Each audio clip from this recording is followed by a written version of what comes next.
Hi guys, ayan, kumusta po sa inyong lahat? Happy Saturday everyone. Ayan, kayo po ba ay kumain na ng inyong lunch? Ayan, sa aming for today's video ay magluluto po ako nitong ating napakasarap na Argentina pork giniling, and syempre sasamahan natin yan dyan guys ng talong. Ayan, so tara na at samahan niyo po ako magluto and enjoy watching na rin po. So ayan na nga guys, so magpiprito lang tayo nitong ating talong. So, meron po ako dyan 3 pirasong talong at pig-slice ko lang po ng katulad ng ganyan. So, papa-brown-brown lang natin itong ating talong. At pag naprito na natin lahat yung ating talong, ayan, iset aside lang po natin yan. Ayan. So, yung ganyan pong color, pwede na po yan nating ahunin. So, ayan na yung ating naprito lahat na talong. At ayan po yung ating Argentina pork giniling. Yan po yung ating ilalahok. So, magpapainit po tayo ng kawali uli at maglalagay tayo ng konting mantika at mag-start na rin po tayo mag-gisa nitong ating bawang. So, gumamit lang po pala ako dyan ng 2 malaking bawang, itong clubs na, ayan, tapos pig chop ko lang po ng ganyan at gumamit po ako ng 1 buong large na onion na sibuyas na pula. Tapos, ayan, i-mix-mix lang po natin iyan. Ayan, hanggang mag-brown-brown yung ating bawang at sibuyas. Pagkatapos, ilagay na rin natin itong ating 1 latang maliit na Argentina pork giniling. Naku guys, try nyo po yung ganitong luto. Pig try ko lang po ito guys. At syempre nagustuhan ng aking 3 sons at talagang masarap naman po talaga guys. At lalagyan po natin yan mamaya ng pineapple tidbits para manamis-namis yung ating ulam na Argentina pork giniling at pritong talong.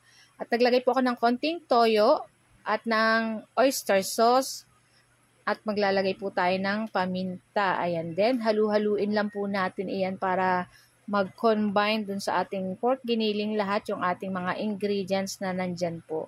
At pagkatapos, ayan, ilagay na natin itong ating 1 maliit na pineapple tidbits. Ayan, 1 sachet lang po yung ginamit natin dyan. And then, halu-haluin lang po natin iyan. Naku guys, napakasarap po nito at talagang hindi naman po kamahalan pag nagluto ka po ng ganito. Ayan.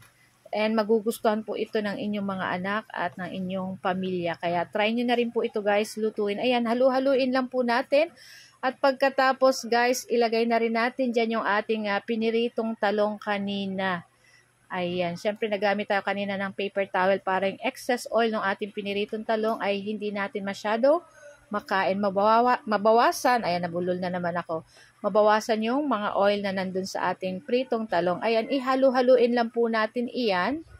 Ayan, kung meron po kayong sili, ayan, pwede nyo pong lagyan kung gusto nyo medyo maanghang-anghang.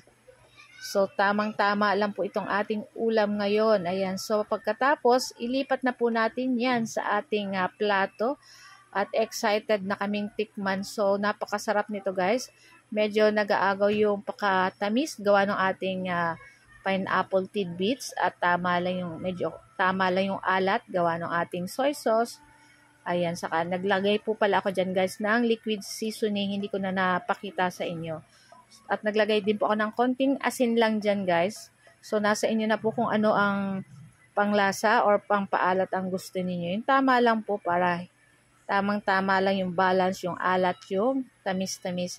Naku, napakasarap at uulitin namin ito uli guys. So, ayan na nga at kainan portion na tayo guys. Ayan. So, makikita nyo yung pineapple saka yung ating pork giniling at yung ating piniritong talong. Ay naku guys, napakasarap. So guys, thank you for watching. See you next video. Ciao!